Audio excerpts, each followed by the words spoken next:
The Silent Witness. 12-year-old Grace had always loved exploring the woods behind her house. She'd spent countless afternoons there, playing by the creek and climbing trees. But one chilly October day, something felt different. The woods were quieter than usual, too quiet. The birds were gone, and even the wind seemed to avoid the tangled branches overhead. Grace walked deeper than she had before, the fallen leaves crunching underfoot, when she noticed a strange smell in the air. It was sharp, metallic, and made her stomach churn. She followed the scent, her heart pounding as a sense of unease gripped her. Just ahead, in a small clearing, something lay on the ground. At first, she thought it was a pile of old clothes or maybe trash left by hikers. But as she moved closer, the sight stopped her in her tracks. It was a body. Grace's breath caught in her throat. A woman, her face pale and lifeless, was half hidden beneath a pile of leaves. Her clothes were dirty and torn, and her skin had an eerie grayish tint. Grace felt her stomach flip, but she couldn't tear her eyes away. Panic set in. She fumbled for her phone, but her hands were shaking too much to dial. Before she could call for help, something even more unsettling happened. There, standing on the edge of the clearing, was a figure, a man watching her from the shadows of the trees. His face was obscured by the low light, but his eyes glinted coldly, locked onto her. For a moment, neither of them moved. Grace's mind raced. Had he seen her find the body? Was he the one who had put it there? The silence between them stretched, thick and suffocating. Grace took a step back, her breath coming in short gasps. The man's head tilted slightly, as if considering what to do next. Then, without warning, he turned and disappeared into the trees, his footsteps silent on the forest floor. Grace stood frozen, her mind screaming for her to run. When she finally snapped out of her shock, she turned and sprinted back toward home, her heart pounding so loudly it drowned out everything else. When she reached her house, breathless and shaking, she ran straight to her mother, blurting out what she had seen. The police arrived soon after, combing the woods for the body and the mysterious man. But when they searched the clearing, they found nothing. No body, no signs of anyone having been there. Grace insisted on what she'd seen, but as the days passed, doubt started creeping in. Had it really happened? Or had the isolation of the woods and the eerie silence played tricks on her mind? A week later, the local news reported that a woman had gone missing in the area. Her face flashed across the screen, and Grace's blood ran cold. It was the same woman she had seen in the woods. The police never found her, but Grace knew the truth. Somewhere out there, in the shadowy woods, the woman was still waiting to be found. And the man? She wasn't sure. But she felt his presence, like he was watching, waiting for her to come back.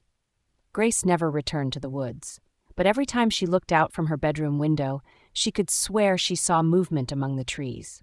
A shadowy figure, slipping between the branches, always just out of sight. The children of the fog. Tommy, 9 years old, had always been warned not to wander into the woods behind his house, especially when the fog rolled in. But one evening, as the mist thickened, he couldn't resist. He ventured further, the fog swallowing the familiar path, making everything quiet and eerie. As Tommy walked, he heard something. Faint giggling, the sound of children playing. He followed it deeper into the fog, until he came upon a strange sight, an old, abandoned playground hidden among the trees.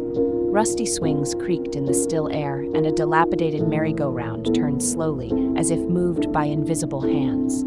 2 children stood by the swings, a boy and a girl around Tommy's age, but their clothes were strange, old-fashioned, and their skin was pale, almost translucent. They smiled when they saw him, but something in their eyes made his heart race. "Come play with us," the girl said softly, her voice carrying an eerie echo. Tommy hesitated. "I don't think I should. My parents are waiting for me." The boy stepped forward, smiling wider. "Just one game. Then you can go home." Tommy glanced around. The fog was so thick he could barely see the trees anymore. He felt lost. Thinking they might help him find his way, he reluctantly nodded. "Okay, just one game." They led him to the merry-go-round. As it started to spin, Tommy felt a strange heaviness in the air.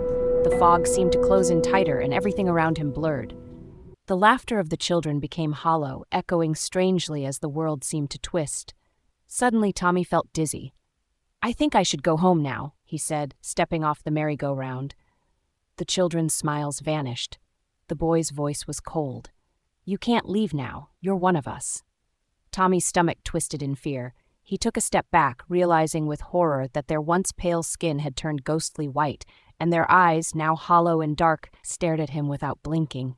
"The fog won't let you leave," the girl whispered. "It never lets anyone leave." Panicking, Tommy turned and ran. The fog thickened, swirling like a living thing, tugging at his clothes, pulling him back toward the playground. The children's voices grew louder, calling his name, their laughter no longer playful but haunting. Tommy ran faster, his breath coming in ragged gasps. He couldn't see the path, couldn't hear anything but the whispers in the mist.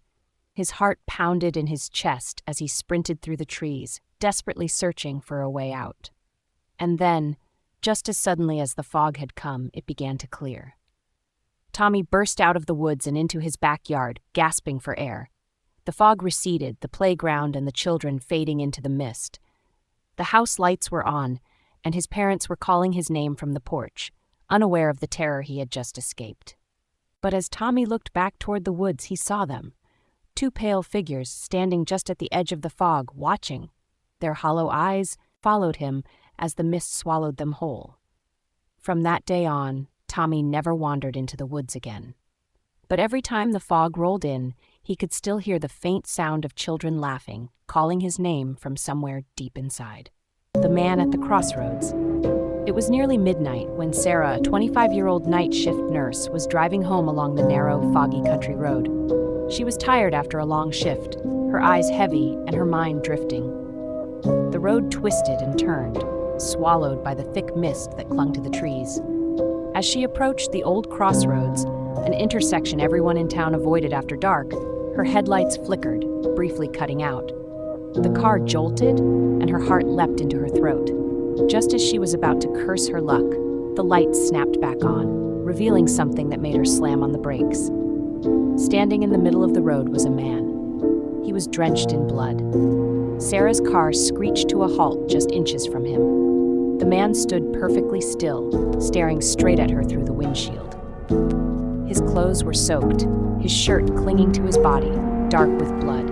It dripped from his hair, smeared across his pale face. His eyes, hollow and wide, met hers, and Sarah felt a cold dread settle into her bones. She sat frozen, gripping the steering wheel. Her first instinct was to get out and help him, but something about him made her hesitate. Was he injured? Or worse, was this blood not his? She couldn't tell, and her mind raced with possibilities. She rolled down her window just slightly, her voice shaky as she called out, "Are you okay? Do you need help?" The man didn't respond. He just stared, unblinking, his chest rising and falling with heavy breaths. His eyes, there was something wrong with them, like they were empty, devoid of life. Suddenly, he took a step toward the car, his hands twitching at his sides. The movement snapped Sarah into action. She rolled up the window and slammed her foot on the gas. The tires squealed as she sped past him, heart pounding in her ears. She glanced in the rearview mirror, expecting to see him standing there, but he was gone. Completely vanished, as if he had never been there at all.